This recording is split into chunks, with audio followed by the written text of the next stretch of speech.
Sí, profe, sonaba como de ultratumba, y todo raro.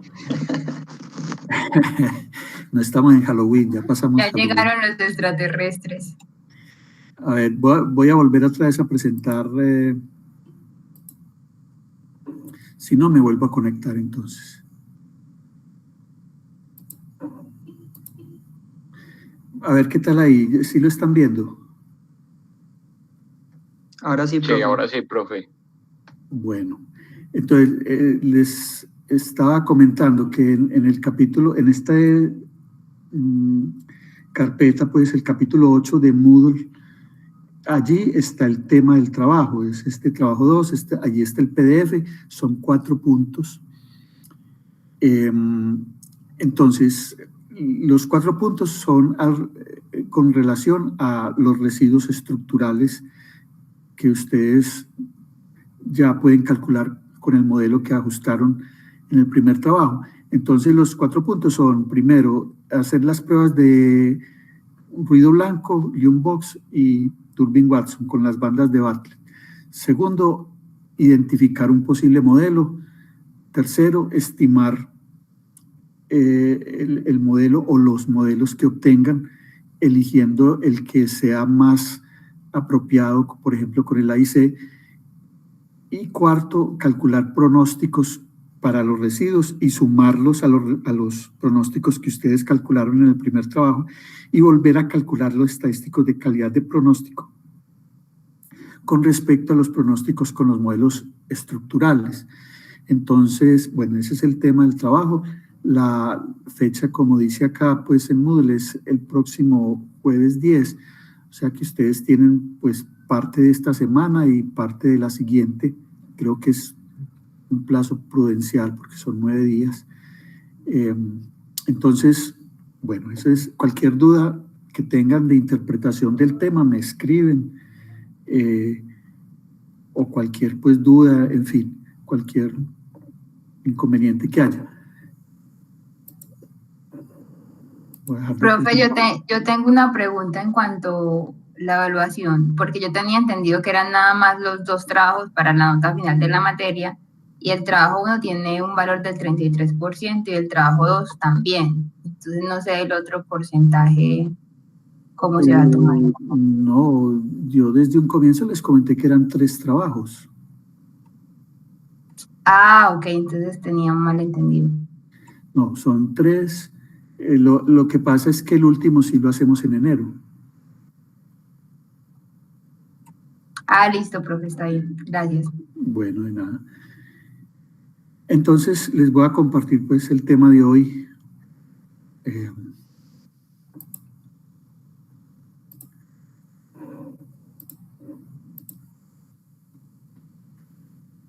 Ya estos 2 últimos capítulos, el 10 y el 11, son el último tema del curso. El curso más o menos se partía en 3 módulos. Este es el último módulo. ¿En qué consiste? Hay un grupo de modelos que se llaman los modelos ARIMA-SARIMA o modelos Bose-Jenkins. Se diferencian de los ARMA. Estos son modelos mucho más generales y son modelos para series no estacionarias. En el capítulo 10, que es este, vamos a ver los ARIMA, esto traduce pues autorregresivo de media móvil integrado.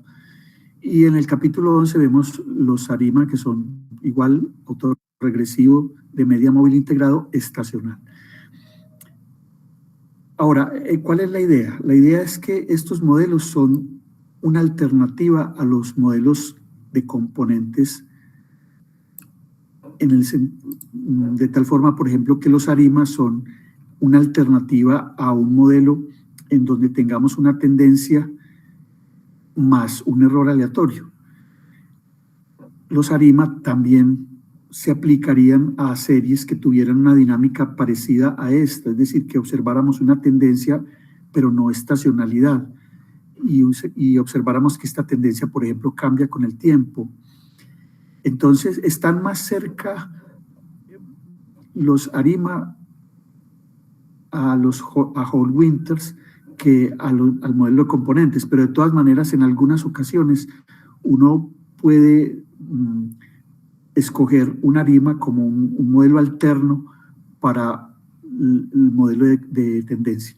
Y los ARIMA también son una alternativa a los modelos con componentes de tendencia y estacionalidad.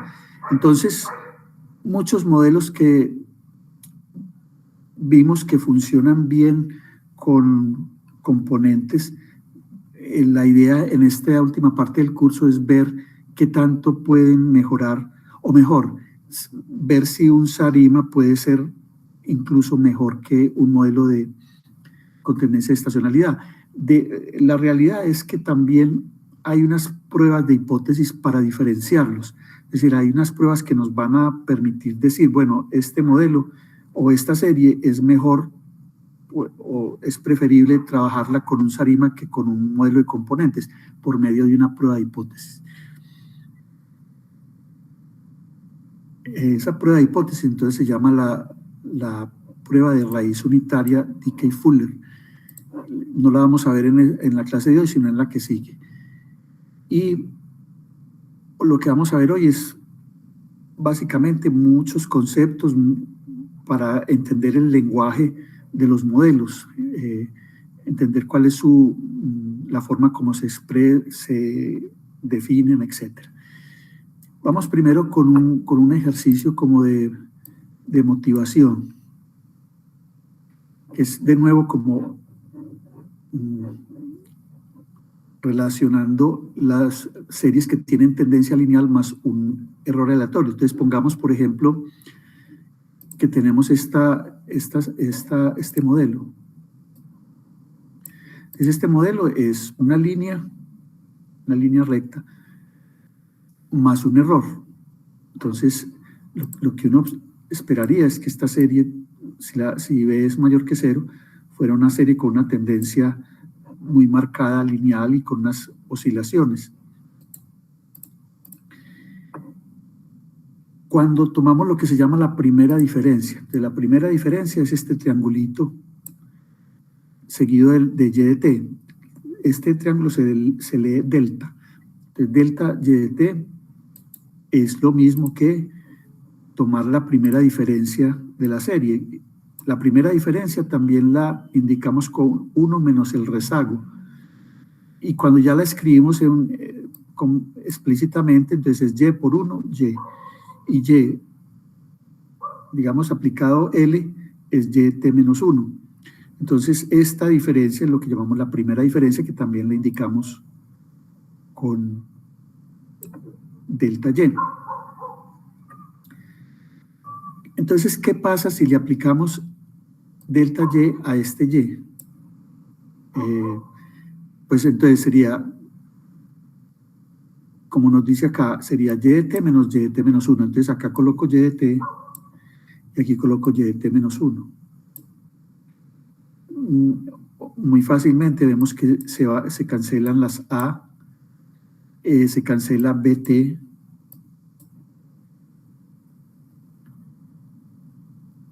y solamente nos queda un B positivo y la diferencia entre los valores del ruido epsilon T menos epsilon T menos 1.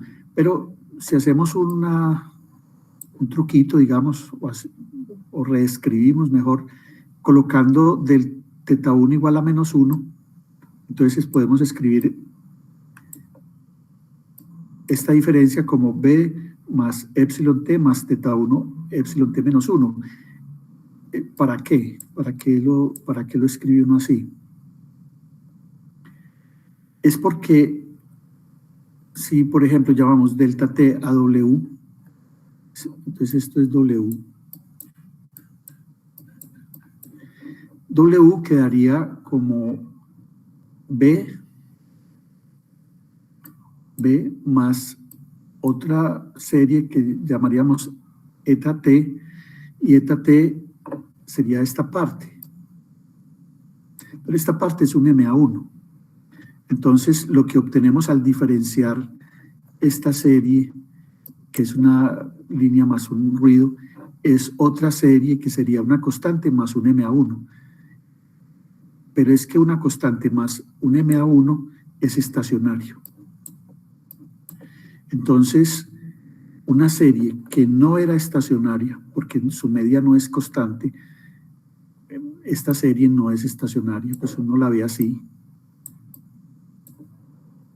Cuando le aplicamos la diferencia, lo que se produce es una serie estacionaria. Entonces, esa es la idea básica de los modelos ARIMA, de que cuando tenemos una serie que no sea estacionaria y la diferenciamos, es posible que obtengamos una serie estacionaria. O en términos más concretos, si tenemos una serie Y que,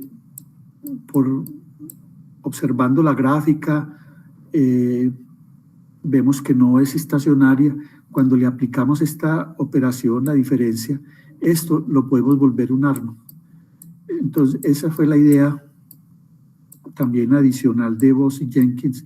Pues Voss y Jenkins crearon los modelos ARMA, pero ellos también pusieron, digamos, en práctica esta idea que consistía en diferenciar una serie y volverla un modelo ARMA. Ahí está prácticamente la idea del capítulo de hoy.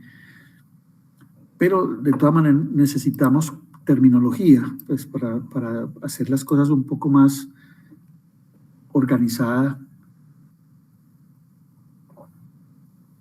y hacer una presentación pues más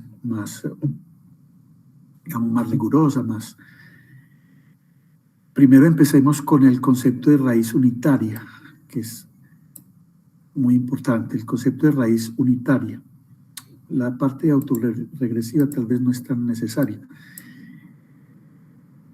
Para explicarlo, supongamos que tenemos de nuevo un modelo ARMA. O sea, tenemos una serie Y que sea un ARMA. Si es un ARMA, nosotros sabemos que lo podemos expresar de esta manera compacta, donde phi de p es un polinomio que llamamos autorregresivo y teta q es otro polinomio que llamamos de media móvil y epsilon es un ruido blanco. Entonces, supongamos esto. Pero además suponemos que esta ecuación, cuando tomamos el polinomio autorregresivo, reemplazamos L por un número y formamos esta ecuación, o sea, cuáles son los zetas que cumplen esta ecuación, y supongamos que comprobamos que uno de los números que cumplen esta ecuación es 1. Entonces, en ese caso decimos que Y tiene una raíz unitaria autorregresiva. Entonces, volvamos a repetir. La serie tiene una serie que le conociéramos, que supiéramos cuál es su definición en términos de un modelo ARMA, de tal forma que el polinomio autorregresivo tuviera una raíz que fuera 1, entonces diríamos que YT tiene una raíz unitaria, simplemente una raíz unitaria o también pues autorregresiva. Lo que pasa es que no hay raíces unitarias de media móvil, entonces realmente sobra pues la parte autorregresiva. En este caso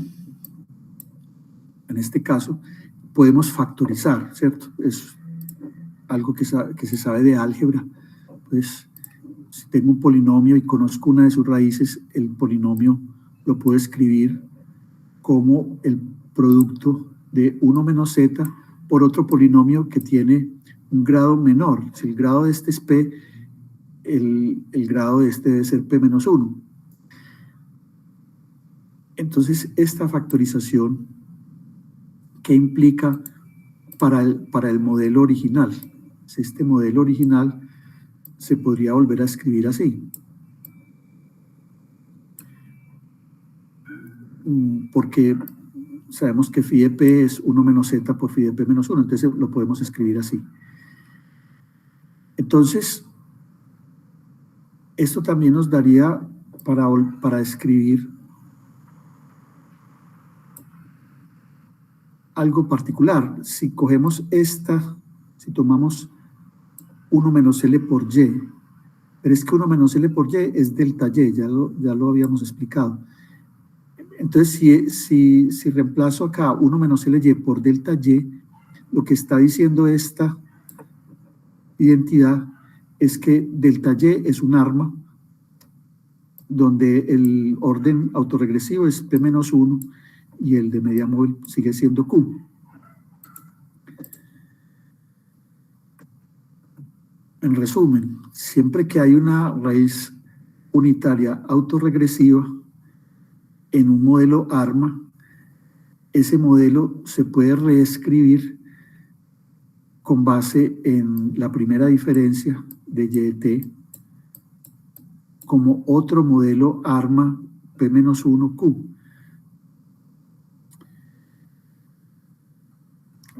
Volviendo a insistir sobre la idea, siempre que haya una raíz unitaria autorregresiva, se puede formar la primera diferencia y esa primera diferencia sigue siendo un modelo ARMA. Pongamos este ejemplo.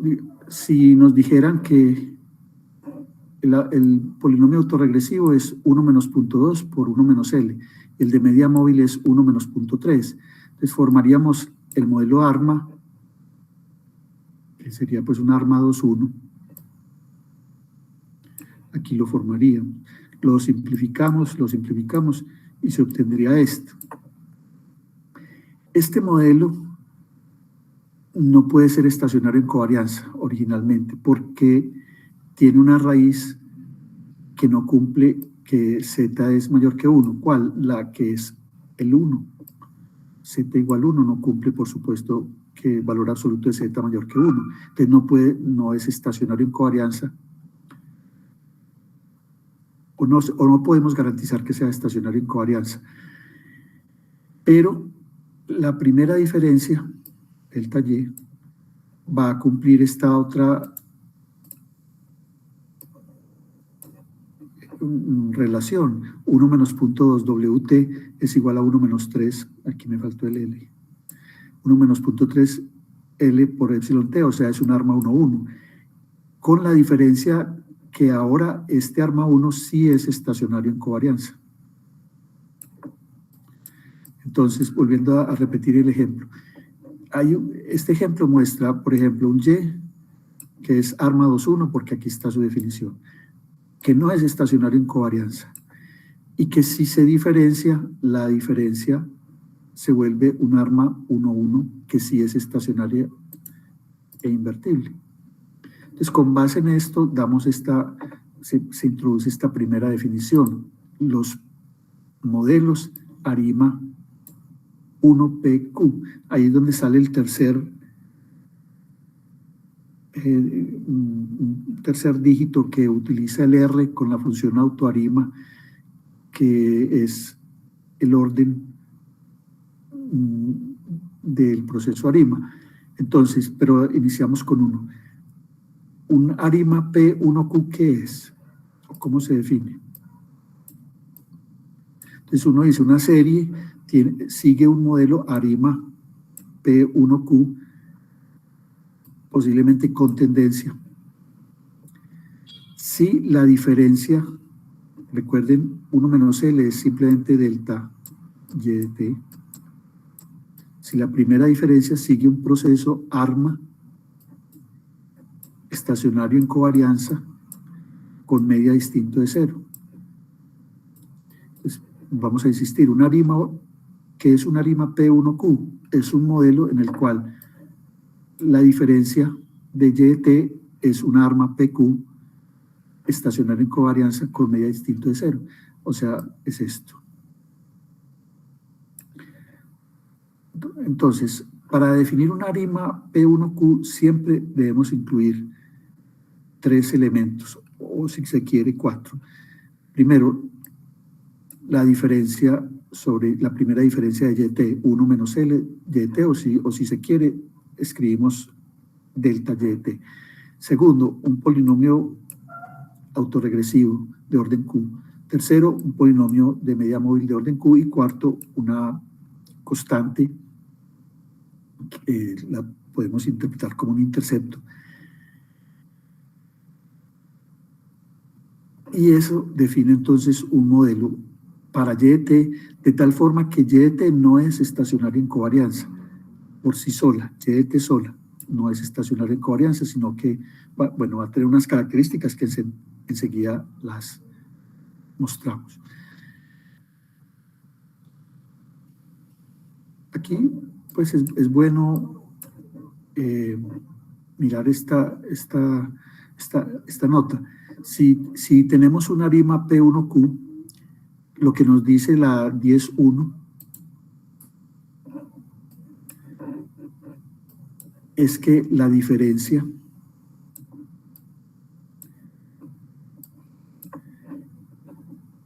es un arma estacionario. Supongamos que nos dan Y0, el valor inicial de Y. Entonces,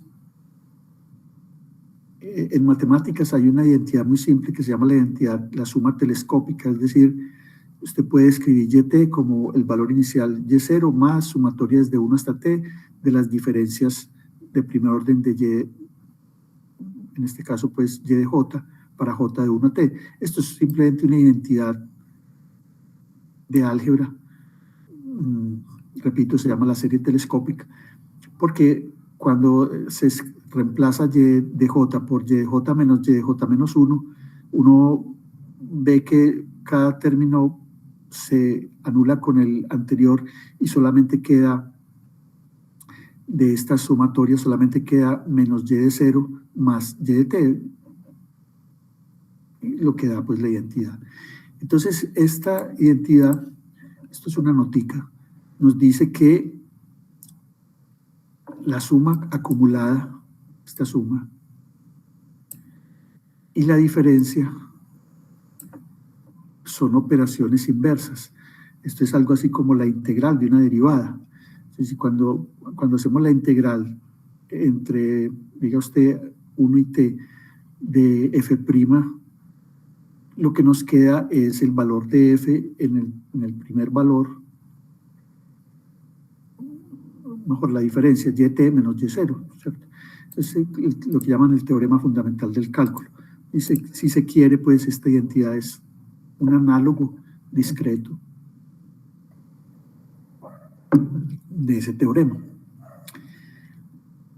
Ahora, un arma P de Q, este D, entonces ya es un orden de diferenciación, digamos, vamos a hacer ejemplos concretos, pero el caso anterior se puede cambiar D por ejemplo 2, entonces ya en las definiciones, en lugar de colocar 1 menos L por Y de T, colocamos 1 menos L a la D. 1 menos L, cuando D es 2, es como si esta operación 1 menos L se pudiera desarrollar como una diferencia al cuadrado. Entonces quedaría 1 menos 2L más L2. Y esa suma de operaciones se le aplica a Y de T y eso es lo que llamamos entonces la segunda diferencia. Esta es la diferencia de orden D. En el caso D igual 2 tenemos la segunda diferencia. En el caso de que podamos comprobar que si la diferencia de orden D de Y es estacionaria en covarianza, si pudiéramos comprobar eso, entonces Y de T sería lo que llamaríamos una arima P de Q. Lo que pasa es que el caso D igual 2 es bastante, es un poquito difícil de ver ejemplos prácticos. Que yo sepa, por ejemplo, pues el precio del Bitcoin, que eso se consigue en muchas páginas, es una serie doblemente integrada, es decir, hay que diferenciarla 2 veces para producir un proceso estacionario en covarianza. Es un ejemplo que se puede hacer. Bueno, entonces, por ejemplo, en el libro de Diebold dice que en la práctica los casos más importantes son D igual 0 y D igual 1. ¿Qué es el caso D igual 0? D igual 0 sería 1 menos L a la 0, pero es que nosotros sabemos que cualquier expresión elevada al 0 es 1. Entonces 1 menos L a la 0 es 1, o sea que es la identidad. Antes de seguir con el tema, vamos a hacer como una especie de paréntesis para introducir un concepto que está muy relacionado con los modelos ARIMA, que se llama las marchas aleatorias. También se llaman paseos aleatorios y en inglés se llaman random walk. Y vamos como una primera definición. Lo que hay que decir primero es que son modelos muy estudiados, muy trabajados. Es un área más bien ya de matemáticas.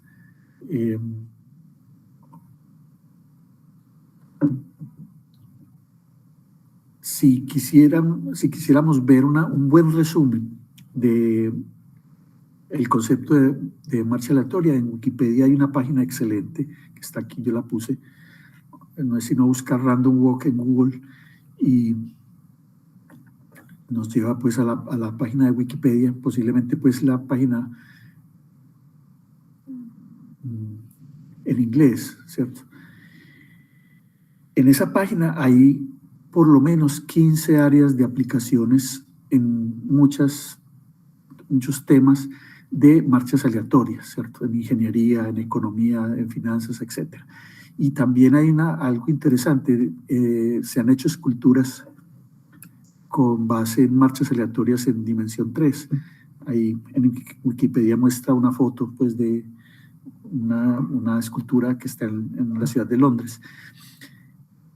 La marcha aleatoria, que llamamos sin tendencia, que es tal vez la más básica, es una ecuación recursiva que nos dice YT, usted puede calcule YT con base en el valor inmediatamente anterior de YT menos 1, pero agregándole un ruido. Y ese ruido que provenga de una distribución de media a cero, una distribución cualquiera, continua, discreta, etcétera, que tenga media cero y una varianza. Por supuesto, uno de los casos más utilizados es una normal de media cero y varianza sigma 2. Si se hace digamos, esta ecuación, se van produciendo valores de YT, obvio que hay que escoger un tiempo inicial, puede ser el 0, y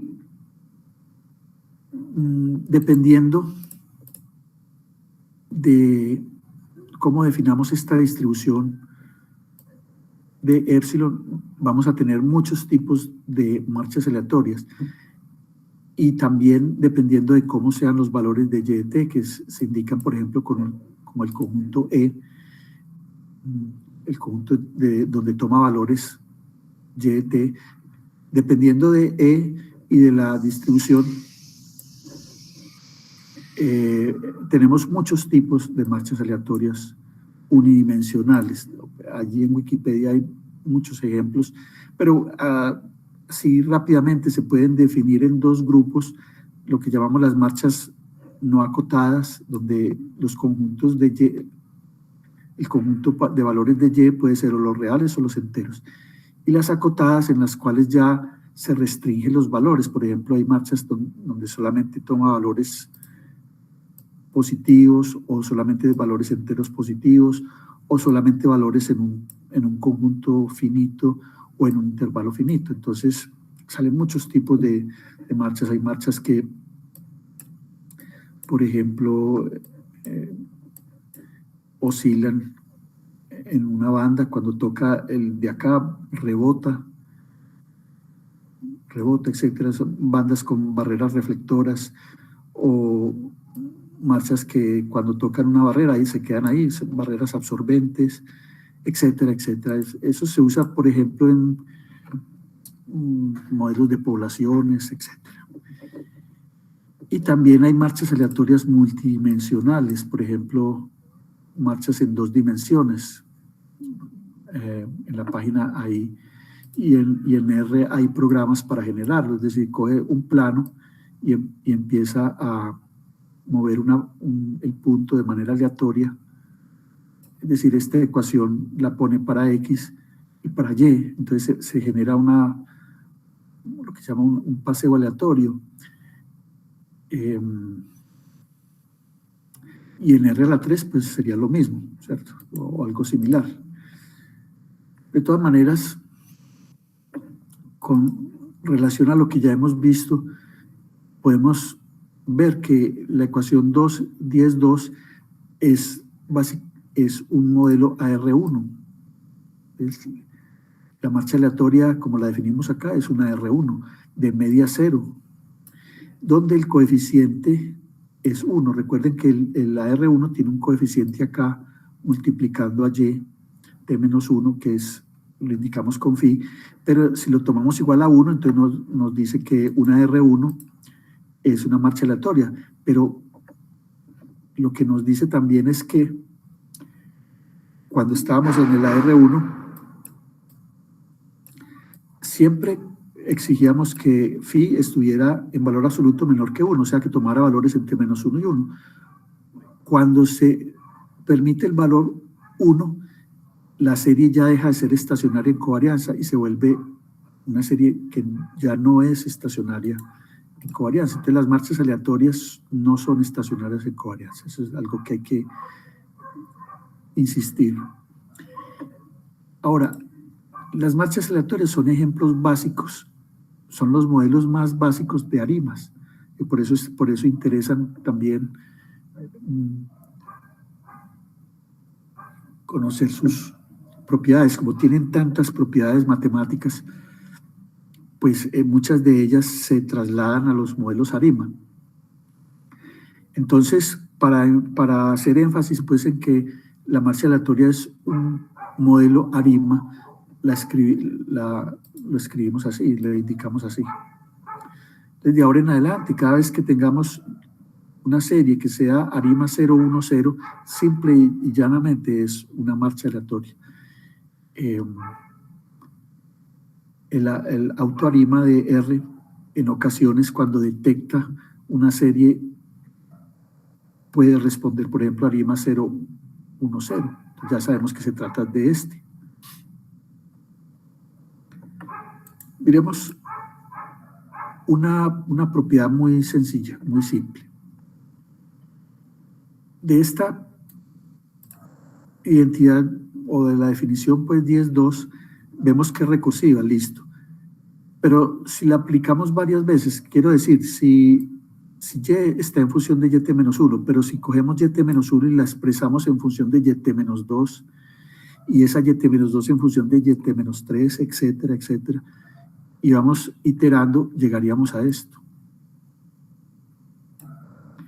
Es decir, que paramos en un cierto tiempo cero y colocaríamos Y0. Entonces, las marchas aleatorias se pueden ver de otra forma diferente. No es solamente así, sino que...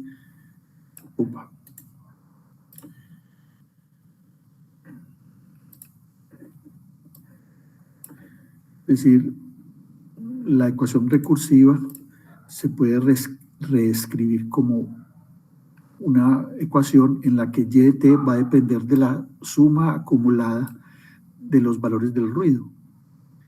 Eso nos está diciendo que Y de t lo que depende de este ruido. Este ruido toma valores positivos y negativos, porque su media es 0. Entonces, en algunos casos, cuando alguno de estos es positivo, esta suma aumenta, por supuesto. Y cuando es negativo, disminuye. Eso hace que la gráfica de Y de t oscile con cierta característica. ¿Cuál? Si miramos, por ejemplo, la media, nos quedaría la media de Y de t es igual a la media de Y0, pero suponemos que Y fuera dado, o sea, que no fuera aleatorio, quedaría así, y quedaría la esperanza de esta suma, pero la esperanza de la suma es la suma de las esperanzas, y cada epsilon tiene media 0, entonces sería simplemente la suma de una suma nula. Entonces no quedaría simplemente esperanza de YT igual a Y0. Y si hacemos el mismo razonamiento con varianza de Y0 sería 0 por ser una constante. Y quedaría la varianza de esta suma, pero es que la varianza de una suma de variables que son ruido blanco, como son incorrelacionadas, la varianza de una suma de incorrelacionadas es la suma de las varianzas. Y como cada una tiene la misma varianza sigma 2, entonces nos quedaría simplemente, aquí tengo un errorcito, debe ser desde igual 1, qué pena, desde 1 hasta t, no es de 0. Entonces quedaría la suma de t sigmas, o sea, t sigma 2.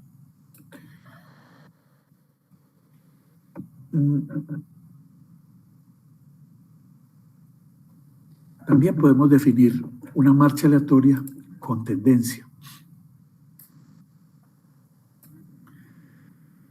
Pero entonces la volvemos a definir como una R1 con media diferente de 0 con coeficiente phi igual 1. O sea, es la misma ecuación recursiva, solo que en cada paso a y de t menos 1 se le añade la constante mu. Eso va generando entonces una tendencia. ¿En qué sentido? En que la marcha aleatoria, si hacemos el mismo procedimiento de hace un momento, cambiamos o reemplazamos yt menos 1 por mu más yt menos 2 más epsilon t menos 1, etc., finalmente llegamos a esto. La palabra tendencia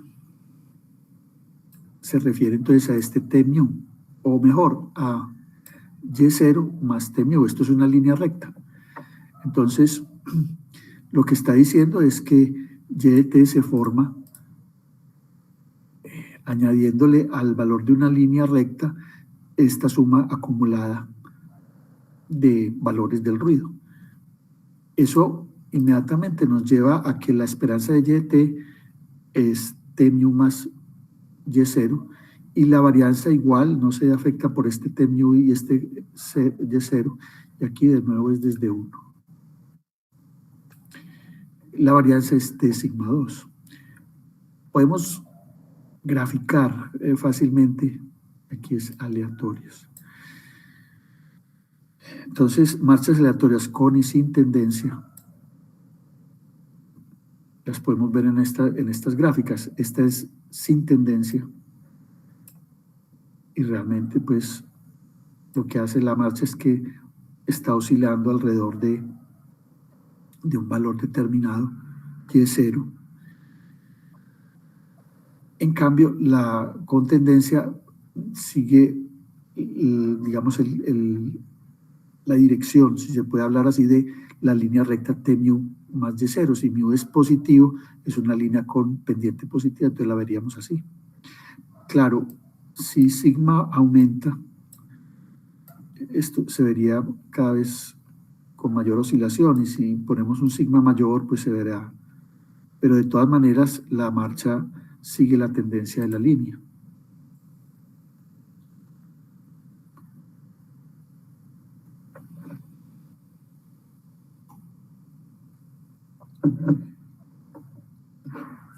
Entonces volvamos a el asunto de relacionar los ARIMA con los modelos de componentes, pero en este caso relacionemos marcha aleatoria con tendencia con un modelo de componentes muy simple, tendencia lineal más errores ID. Entonces, ¿en qué se parece este a la marcha aleatoria con tendencia? Si aplicamos la primera diferencia en ambos modelos, en este y en la marcha aleatoria con tendencia, la 10.4. Si acá aplicamos la primera diferencia, pero eso es simplemente pasar este a la izquierda con signo menos, entonces quedaría yt menos yt menos 1, quedaría igual a mu más epsilon t.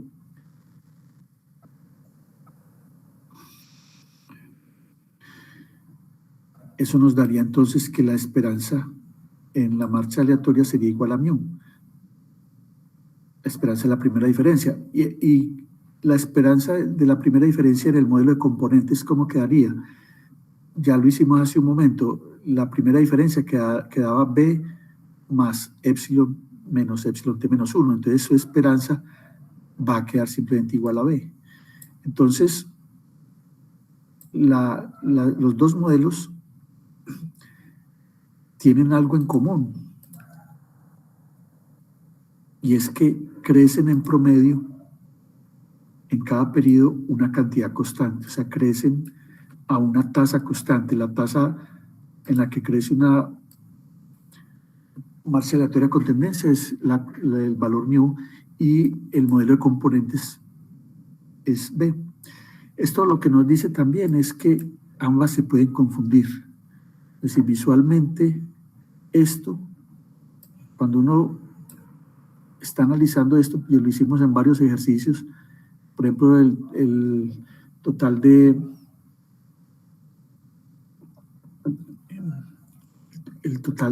compras en grandes superficies en Estados Unidos, que fue una serie que analizamos al comienzo del curso, tenía una trayectoria de esta forma.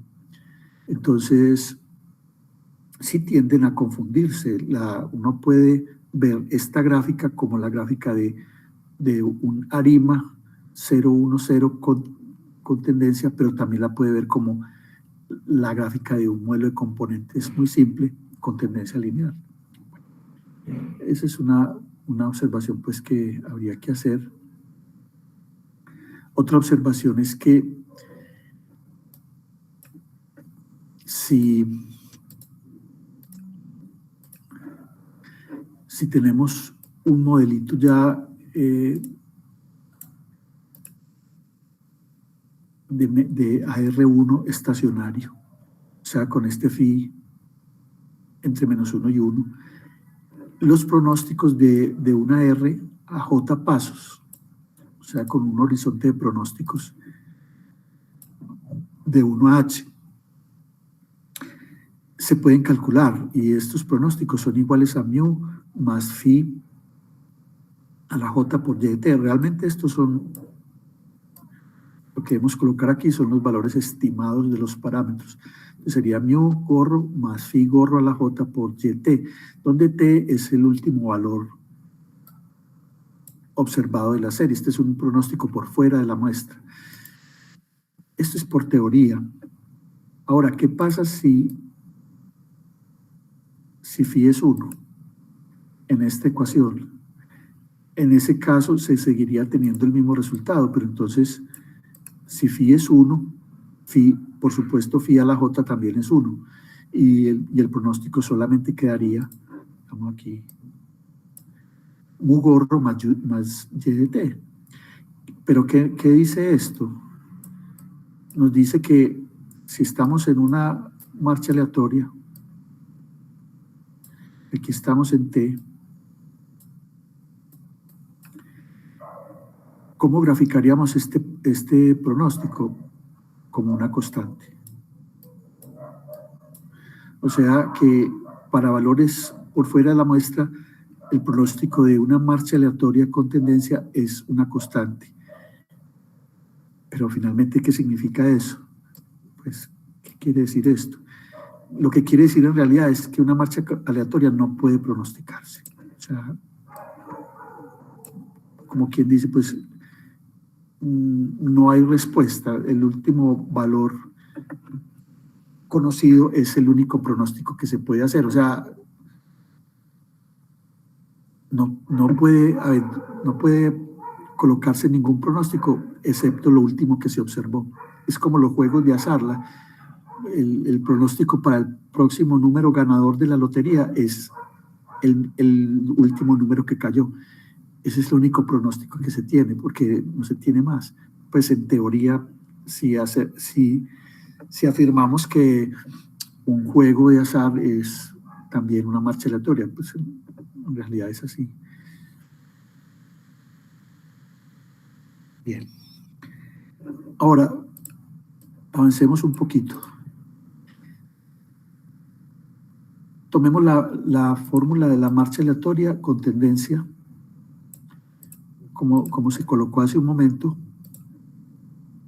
como Y0 más μt más la sumatoria de las epsilon j, y tratemos de preguntar cuál podría ser la correlación, la autocorrelación de una marcha aleatoria.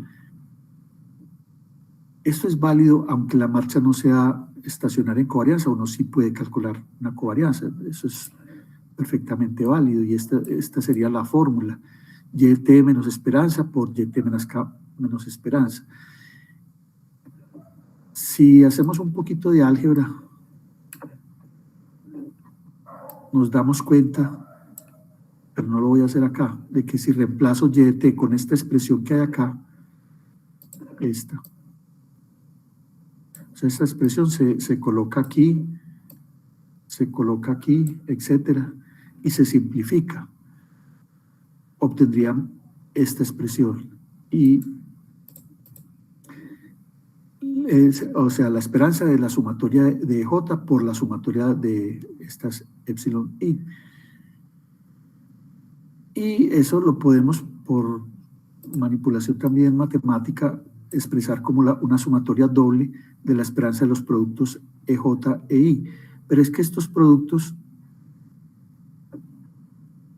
creo que aquí me faltó un término. Caramba, aquí me faltó un término, qué pena. Me falta sigma T2. Bueno, este término debe ir aquí y debe ir aquí. Pero el objetivo era que esta parte... No. Excusas, me vuelvo a corregir. Está bien así, está bien así. Lo que pasa es que estos términos epsilon, EJ, EI son 0 si I es distinto de J.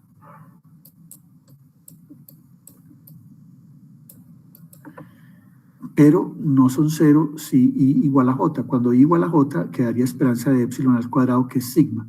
Entonces, lo que hace esta propiedad es que elimina los términos cruzados, y eso implica que una de las sumatorias se simplifica y solamente queda una sumatoria que es para los términos EJ de 1 a T. Y entonces, como todos los términos de las esperanzas son constantes igual a sigma, quedaría sigma 2T. Avanzando, entonces, reemplazando acá, vamos a ver.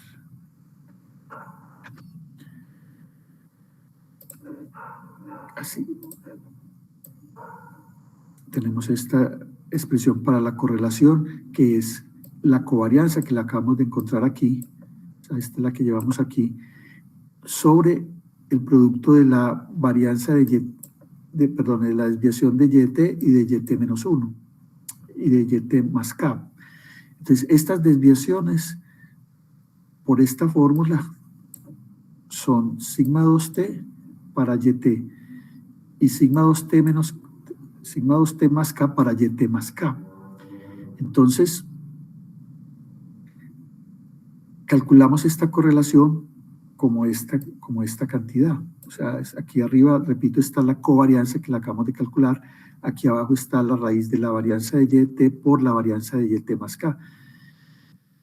Todos estos términos, hacemos una simplificación algebraica fácil y obtenemos finalmente esto. Ahora, ¿qué está diciendo esto? Está diciendo que deje K fijo,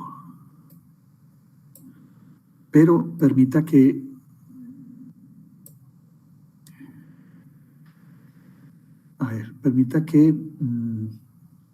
T aumente. Entonces, si mantenemos K fijo, pero T aumenta, es como si moviéramos, ¿cómo estaríamos moviendo esta correlación? La estaríamos moviendo en el tiempo.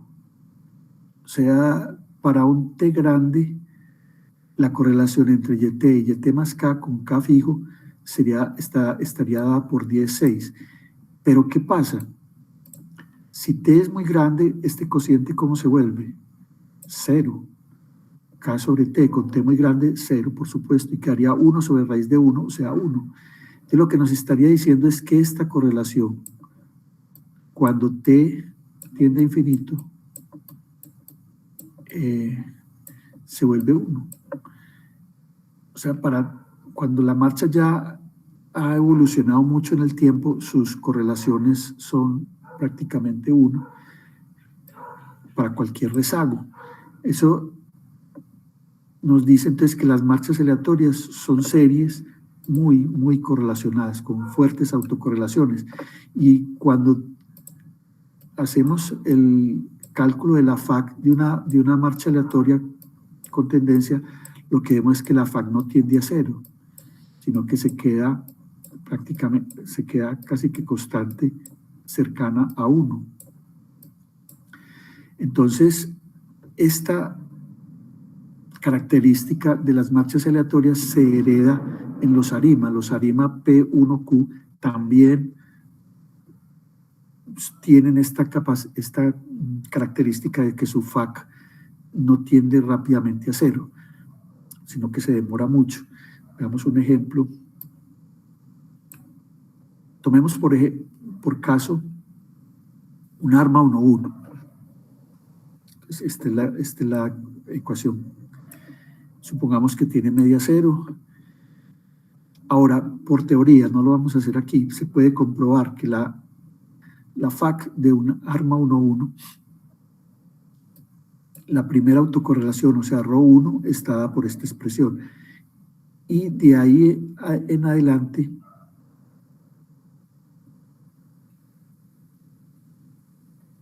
las autocorrelaciones son iguales.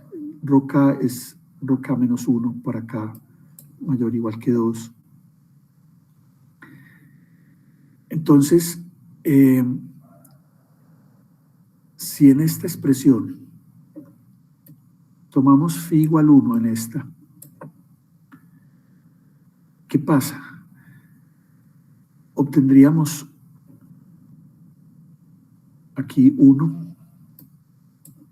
Pero si hacemos φ1, es como si tuviéramos entonces una ARIMA 0, 1, 1, porque ya el término autorregresivo desaparecería porque lo estamos cambiando por la primera diferencia. Entonces no lo colocaríamos y solamente nos quedaría una ARIMA 1, 1. Este 1 es este término de acá, cambiando φ por 1.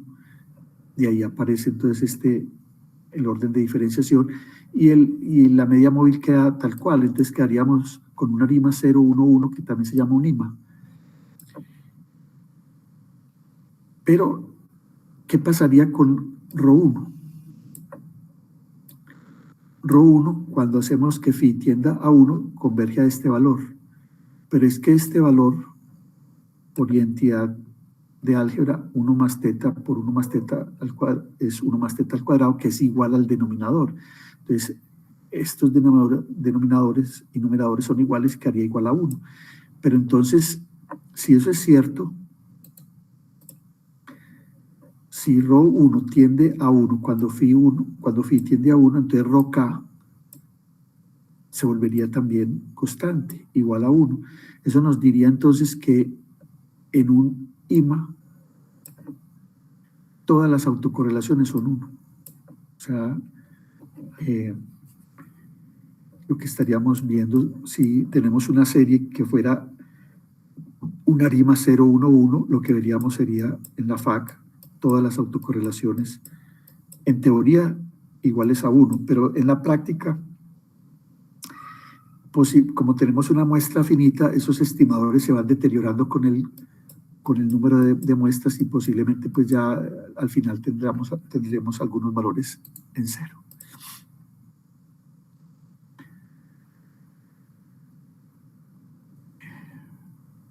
Vamos con más definiciones.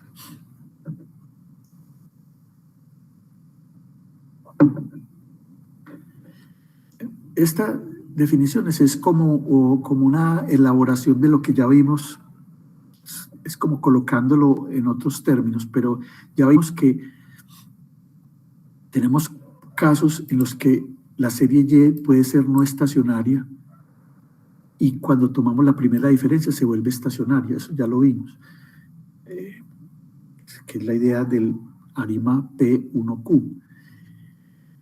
Pero esta definición es más general, nos dice, si una Y es no estacionaria y al tomar la diferencia se vuelve estacionaria sin hacer referencia a los ARIMA, entonces en general decimos que YT es integrada de orden 1. y usamos este símbolo. Este símbolo se usa mucho pues, en series de tiempo. I1, ¿qué significa? Que YT es una integrada de orden 1. ¿Y qué significa? Que si la diferenciamos se vuelve estacionaria. Si al diferenciar dos veces se vuelve estacionaria, entonces decimos que es integrada de orden 2. Y la llamamos I2. Ya les mencioné pues que, por ejemplo, el precio del Bitcoin, si no necesariamente tiene que ser una ARIMA, pero si uno lo diferencia dos veces, se observa que la serie se vuelve así, pues se vuelve como estacionaria. Entonces es un candidato a ser un I2.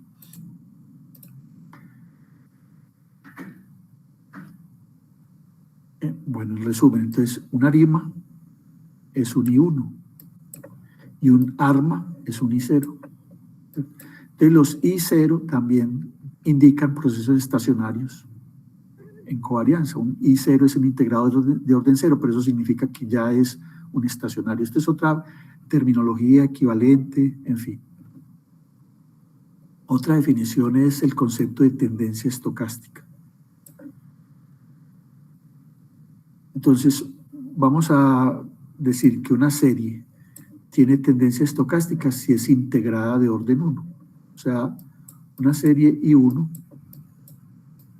por un lado, es una serie que si la diferenciamos se vuelve estacionaria. Por eso la llamamos integrada de orden 1. Pero también vamos a decir que tiene una tendencia estocástica. La tendencia estocástica es como si fuera una marcha aleatoria. Las marchas aleatorias en un tramo se pueden parecer mucho a un modelo de componentes con tendencia lineal, o sea, en esta partecita, solo que en las marchas aleatorias a veces cambian y por acá siguen otra tendencia, por acá otra, etcétera. Entonces, las tendencias estocásticas se parecen, pero localmente, o sea, durante un periodo de tiempo se parecen mucho a una tendencia de componentes lineal.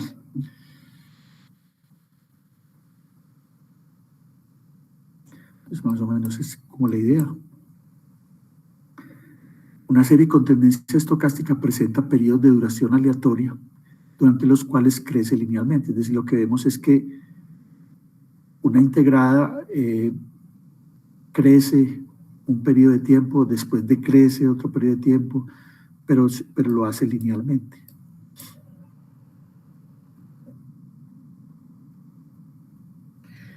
Nosotros vamos a suponer pues que vamos a trabajar con series con tendencias estocásticas y a esas series es a las que les vamos a aplicar o a modelar con ARIMAs. Voy a terminar la clase de hoy con unos ejemplos de ARIMA. Vamos a discutir unos ejemplos como para familiarizarnos más con la idea. Entonces, sí podemos adelantar pues que la función ARIMA es el mismo nombre, ¿cierto? Está diseñada precisamente para estimar P, D y Q.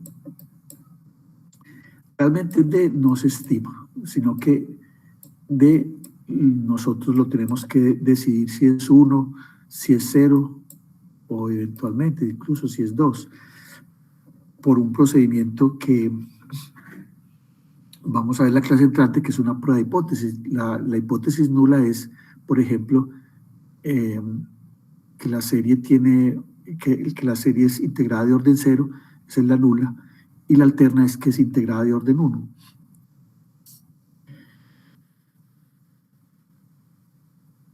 Vamos con este ejemplo. En el libro de Dioul se considera una serie que es el Producto Interno Bruto de los Estados Unidos entre estas fechas, entre los años 1869 y 1933, y deja un periodo entre 1934 y 1993 para validación cruzada, o sea, para comparar los pronósticos. Y toma dos modelos, un modelo de componentes con tendencia lineal y el error estructural, un AR2. Entonces, esta es la parte estructural y esta es la parte del error. El error pues está cumpliendo con que es una R2, quiere decir entonces que epsilon t de media cero depende de t-1 y de t-2 más un error eta que se asume entonces también ruido blanco. Y va a escoger una arima para, digamos, contrastarlo con este. ¿Y por qué lo escoge así? Por el momento no nos preocupamos por eso, simplemente es por vía de ejemplo que dice tome una arima 110 con tendencia. Entonces, este 1 es este, porque es un polinomio autorregresivo. Este 1 es este, porque es la diferencia. Tendencia es esta constante, y este 0 es epsilon t, quiere decir que no hay parte de media móvil. Entonces, este modelo, o mejor dicho, el objetivo del ejercicio es responder la pregunta, ¿cuál de estos dos es más adecuado para describir la serie? Y entonces, para comparar, hace notar lo siguiente, que en los Estados Unidos hubo una recesión muy fuerte entre 1932 y 1933.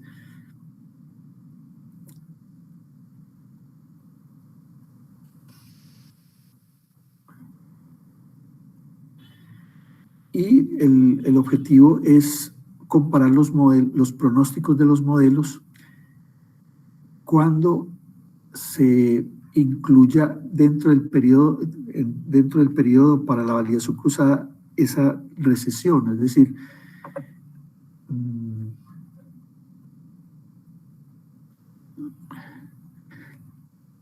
bueno,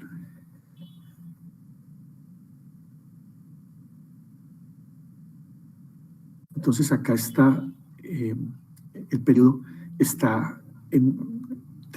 finaliza pues el periodo de variación cruzada de entrenamiento, va hasta 1933, que era un año en el cual fue digamos, el peor periodo o el peor año de la recesión. Entonces está en este pequeño valle. En ese momento se hacen pronósticos. Entonces, claro, el modelo de componentes, como trabaja con una línea, no me queda así como claro, no me queda bien, pero más o menos es la idea. Si el modelo de componente lo que ajusta es la línea más el error, a R2, entonces los pronósticos siguen la tendencia lineal, por eso el modelo 1. Pero el modelo 2, o mejor, aquí está punteada acá.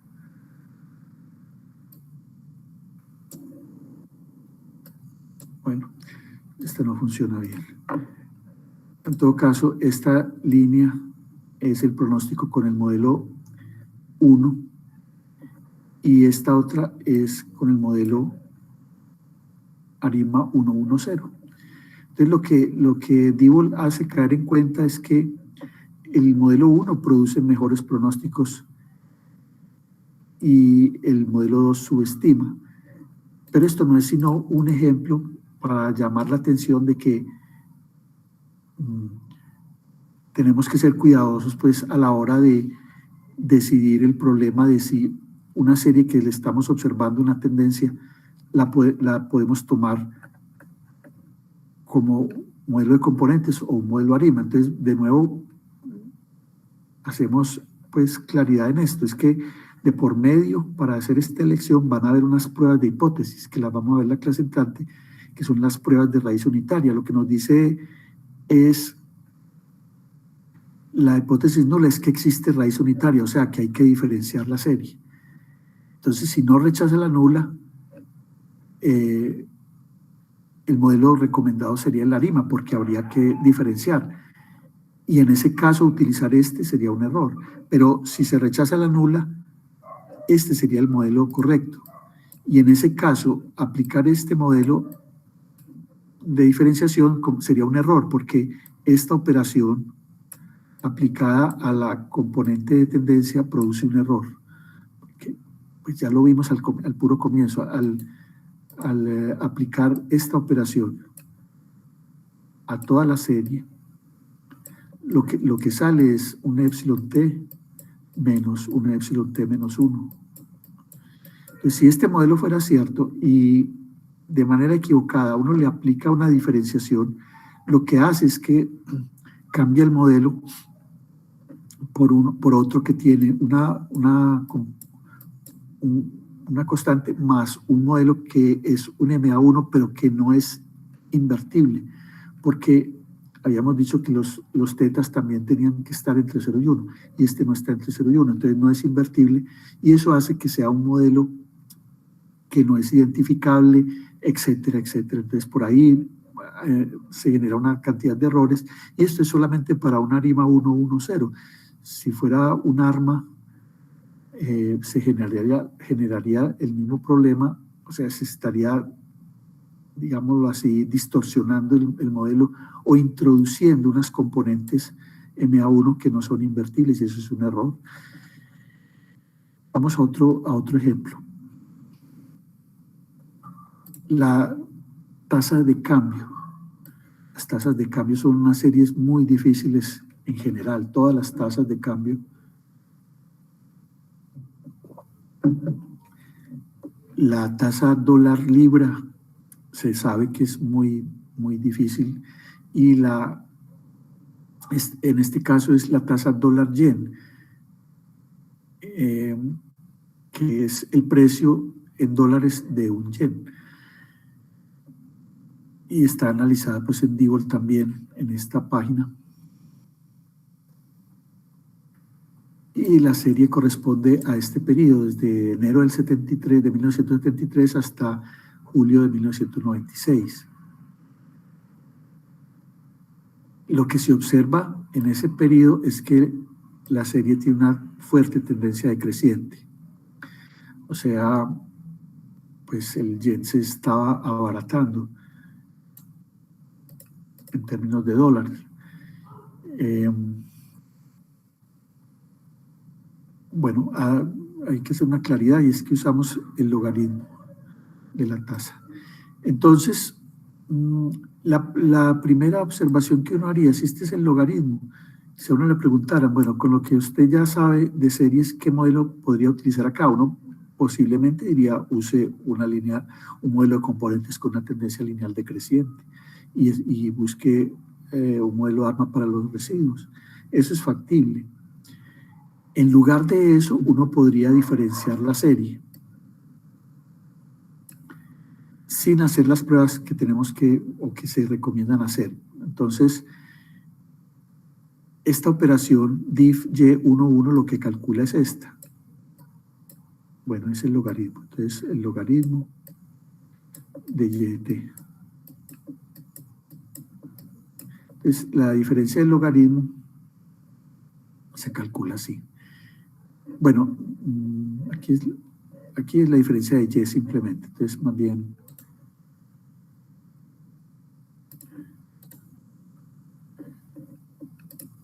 solamente diferencia de Y es delta de Y. Cuando hacemos esta diferenciación, la gráfica la vemos aquí. Esta es la gráfica de la serie diferenciada, o sea, de esta.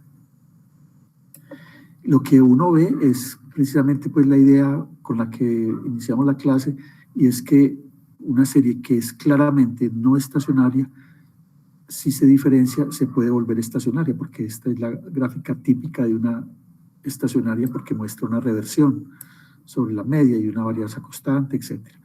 Y adicionalmente, vemos que la FAC de esta serie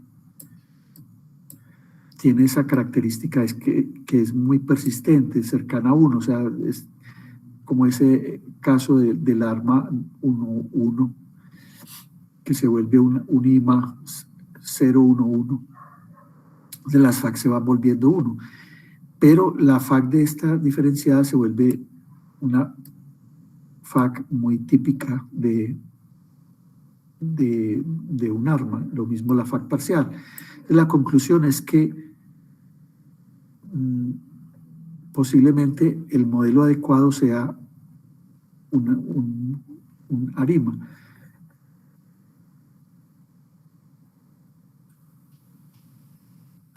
Si usamos, por ejemplo, este procedimiento, que no lo hemos utilizado mucho, la verdad, el AutoArmaFit, con la serie diferenciada, o sea, con esta serie, pude haber utilizado el AutoArima también. Responde que puede ser un arma 3.2, es decir, esta serie que está aquí puede ser un arma 3.2. Entonces, bueno, listo, hay un argumento adicional. Ahora, si utiliza la función ARIMA, indicándole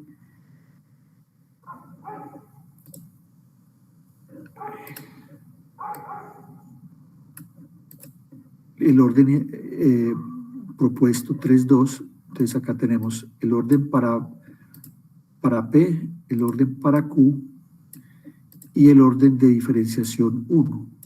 Y por supuesto, hacemos la estimación con Y, no con la serie diferenciada, no hacemos ARIMA de Y orden 302, sino ARIMA Y orden 312. Y si hacemos esto, obtenemos esta tabla. Y adicionalmente se obtienen residuos ruido blanco por la prueba Leonbox. Entonces, una conclusión así rápida es que los precios, el logaritmo de la tasa de cambio puede ser en un modelo ARIMA 132. Esa es una posible aplicación. Y si utilizamos ese modelo para hacer pronósticos, obtenemos este resultado. La línea roja que está acá son los pronósticos con el ARIMA 312. La verdad es que si se hace un modelo de componentes y se hace un modelo AR2 para la componente estructural, también se obtiene, acá no se alcanza de pronto mucho a ver, pero aquí hay una línea punteada y esa es la correspondiente al AR2. Entonces, este otro ejemplo que trae Diebold nos dice, los modelos pueden ser equivalentes, pueden ser casi que equivalentes, es decir, producir resultados muy similares. Faltaría otro ejemplo en el cual, viéramos componentes no recomendables versus ARIMA recomendables, y al contrario, componentes no recomendables y ARIMA recomendable. Ese es precisamente pues el trabajo número 3. Finalmente, cada uno de ustedes va a decidir si la serie que tiene original se adapta mejor a un ARIMA o a un SARIMA que el modelo de componentes al cual van a llegar en el modelo, en el trabajo 2, porque el objetivo del trabajo 2 es decir cuál es cuál es el modelo para los estructurales.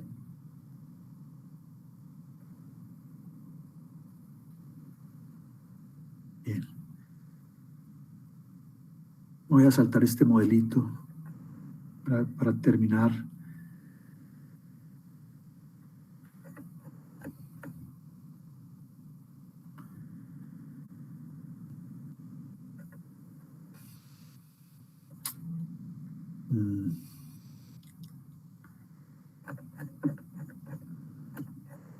Este ejemplo 3 o 4 lo vamos a saltar y más bien pasamos a este otro. Por ejemplo, esta es la serie de empleo en Canadá. Tiene periodicidad trimestral. Este está entre entre el primer trimestre del 62 y el cuarto del 93. Y está desestacionalizada, es decir, no tiene componente estacional. Se le eliminó. Y ya la serie... Ay, caramba, no tengo la gráfica acá. A ver. No la tengo. Bueno. A esa serie sin estacionalidad se le propone un modelo AR2. Pero usando la función autorima, autorima responde que también puede ser un arima 110 sin intercepto. La fórmula es este.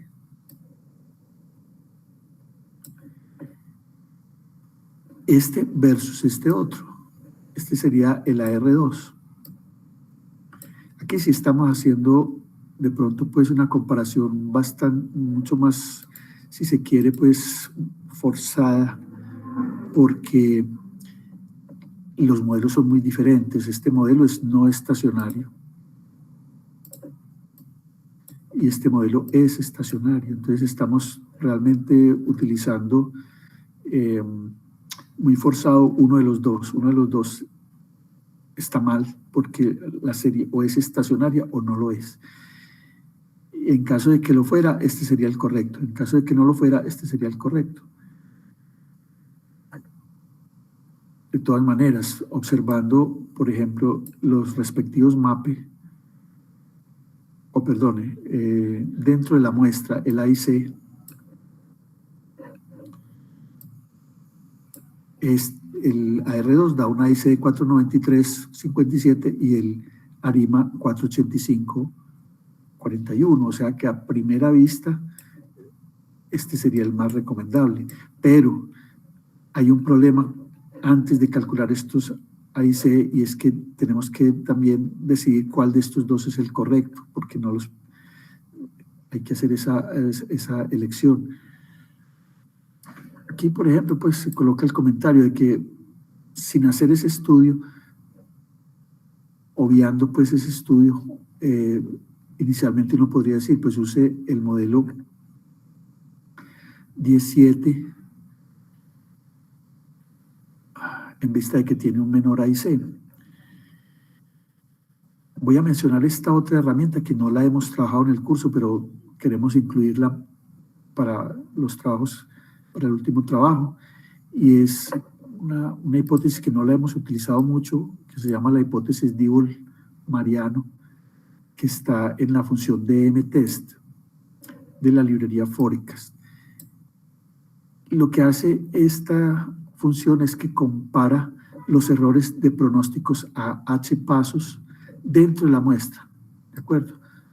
Dentro de la muestra. Nosotros nunca hemos hecho eso porque los pronósticos siempre los hemos hecho para propósitos de comparación, pero con base en validación cruzada. Los hacemos es en el último conjunto de datos. Pero si hacemos pronósticos dentro de la muestra a H pasos, eso es factible. Pues uno coge un T dentro de la muestra y pronostica H pasos hacia adelante dentro de la muestra. Eso lo hace la prueba de M. Su hipótesis nula es que los promedios o las esperanzas de esos pronósticos a H pasos hechos con dos modelos son iguales y la alterna es que no lo son, o sea que es una prueba para decidir también cuál de dos modelos puede ser el adecuado. No la utilizamos casi siempre el AIC, los estadísticos de ajuste dentro de la muestra, el R cuadrado ajustado, el BIC, el MSE, usamos eso, no usamos la prueba Dibol-Mariana, pero se puede usar. Esta hipótesis de una cola y pues nos responde la nula de que los dos modelos son indiferentes versus una alterna en la que uno de ellos es mejor que el otro. En este caso, si la utilizamos con estos dos modelos, el valor P es de 0.84, entonces no rechaza la nula y uno concluiría que ambos modelos tienen la misma capacidad predictiva dentro de la muestra, o sea, tienen el mismo ajuste, pero visto desde el punto de vista de los pronósticos. Eso es interesante, pues me parece a mí. Aquí está pues la programación, pero no lo voy a hacer con detalle, simplemente los pasos claves son, ajustamos una ARIMA 200, que es el AR2, y una ARIMA 110, que es el ARIMA. Aquí miramos las medidas de calidad de pronósticos dentro de la muestra porque no las estamos utilizando con un periodo de validación cruzada. Observen que acá se utiliza Accuracy F1 solito. Entonces responde, por ejemplo, MAPES dentro de la muestra, que también es útil, pero igual la hipótesis Dibol-Mariano utiliza los residuos y, por ejemplo, acá le podemos decir que haga la comparación con pronósticos a un paso y responde H2. Podríamos utilizar H igual 2, etc. La alternativa sí se toma como de dos colas, o sea que si rechazara la nula diría que no son equivalentes, pero no diría cuál es mejor. Vamos a terminar con un comentario rápidamente y es algo como de un concepto que se usa pues en finanzas y que tiene que ver con los ARIMA, que es lo que llama la hipótesis de mercado eficiente. La hipótesis de mercado eficiente la tomé para explicarla hoy de Wikipedia. Está en esta página de Wikipedia, hipótesis del mercado eficiente, y de ahí tomé esta cita. Entonces dice que la hipótesis de mercado eficiente afirma que los precios de los activos que se negocian en un mercado financiero eficiente reflejan toda la información existente y se ajustan total y rápidamente a los nuevos datos que puedan surgir. Eso se aplica más que todo a acciones. Es por esta razón que los precios de las acciones siguen una trayectoria incierta. Es decir, el mejor pronóstico que existe para el precio de mañana es el precio de hoy. Esto es lo que se denomina teoría de marcha aleatoria. Realmente lo que está diciendo, podríamos comentarlo, es que los precios de las acciones se comportan como marchas aleatorias. O sea, son arimas, o sea, son series integradas. Entonces vimos que los pronósticos de las marchas aleatorias son constantes, es decir, el precio de mañana es el precio de hoy, o sea que no se pueden pronosticar los precios porque aplica esta hipótesis. La verdad es que hay fenómenos en muchos activos, por ejemplo, como las burbujas especulativas, o sea, pero estas burbujas ocurren, por ejemplo, en precios que no son transables en el mercado, pero, no, perdón, me corrijo, sí pueden suceder en precios de activos, pero ocurren en precios de activos que no son transables, por ejemplo, los precios de la propiedad raíz, que no son transables propiamente, no están transados en una bolsa, pueden mostrar, por ejemplo, ese fenómeno de burbuja, es decir, un crecimiento inexplicable en un periodo corto de tiempo. Las acciones también. Entonces, ahí dicen que la hipótesis del mercado eficiente es compatible con estos fenómenos que se observan también, siempre que aceptemos pues que son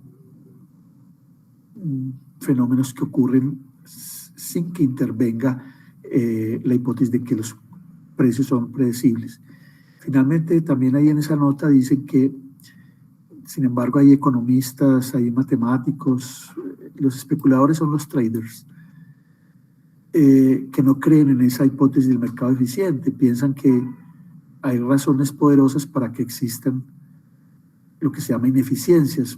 por ejemplo, lenta información de la difusión, el poder desigual de distintos participantes del mercado, por ejemplo, los grandes inversionistas, por ejemplo, los fondos de pensiones en otros países, la existencia de inversores o inversionistas profesionales, como ciertos fondos de inversión, pueden que sean razones para creer que la hipótesis de mercado eficiente no es verdad.